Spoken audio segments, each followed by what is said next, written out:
Стук у двері був тихий, ненаполегливий. Один раз. Я не рухався, не тому, що боявся, просто не хотів відкривати. Минуло кілька секунд, стук повторився. Точно такий самий.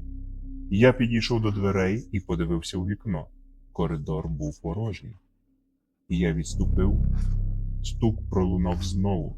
І тоді хтось по той бік тихо сказав: «Я знаю, що ти стоїш там.